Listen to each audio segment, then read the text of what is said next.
Everybody know how you doing out there. Does everybody know who comes to my channel? I come here to talk about black policy and politics. We in such a hard way, in such a dire way, that we have to talk about this. That we have to be of awareness. That we have to warn people of what's really happening and what's going on with us. It burns me up. I'm not gonna lie to each and every one of you to see us going back and forth in our cars, you know, as nothing is going on. A lot of us, nothing happened, having conversation here, there, whatever. We've been hurt. We've been somewhat even destroyed, but not totally, because we're not made to be destroyed. We're made to be tough. We're made to overcome. We were the descendants of people who suffered the worst in this country and who were born to be abused and used for the greatness of a situation or society. That's who we are. We are the seeds of that. We are the seeds of those people. We're the descendants. And by being the descendants of those people, and that's which is slavery, we went through Jim Crow and we fought wars that came from that hurricane of slavery. I call it a hurricane. Because in a hurricane, you got a lot of different storms that drop out of that. You got your floods, your lightnings, you have your the tornadoes, you have your windstorms, whatever that goes on in that storm. It's a widespread storm, and it's a system. And that's what slavery is, a system.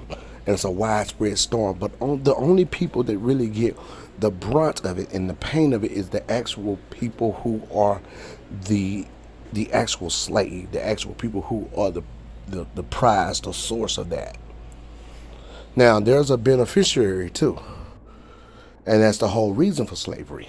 That's the whole reason that I was put in this country and that I'm here, is because I'm the blood lineage of beneficiary.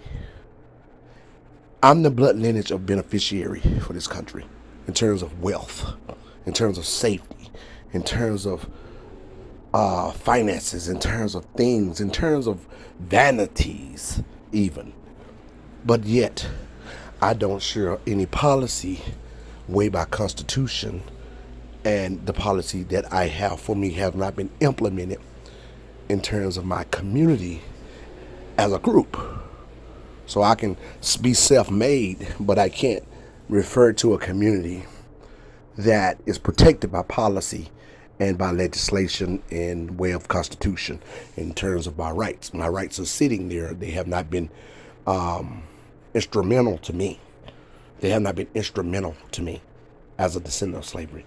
I'm supposed to have a 40-acre and a mule, and the exchange of that value right now today could be worth the dollar amount. And I could be now locked into the business camaraderie of United States wealth as a community.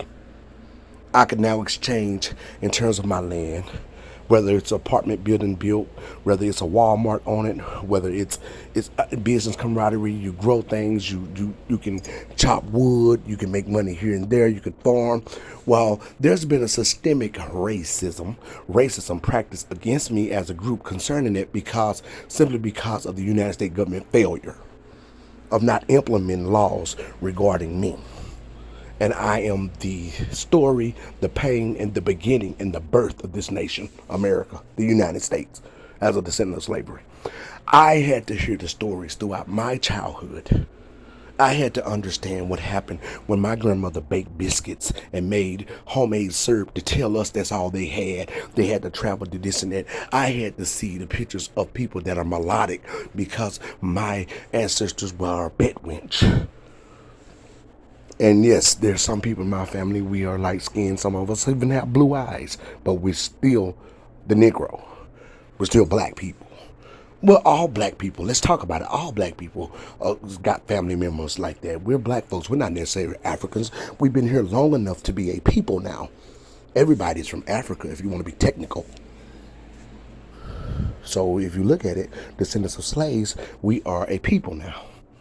And we have encountered a title and name, and that is Negro. That's what's on my birth certificate. But I'm in litigation in terms of a country and a system. Not personally, it is affecting me. It's at my front door. Now we have a president that's bringing refugees in our country with our tax dollars. And as a descendant of slavery throughout these wars that I just demonstrated and discussed in this discourse, what I want you to know is that I still am not tax free. I have to pay taxes.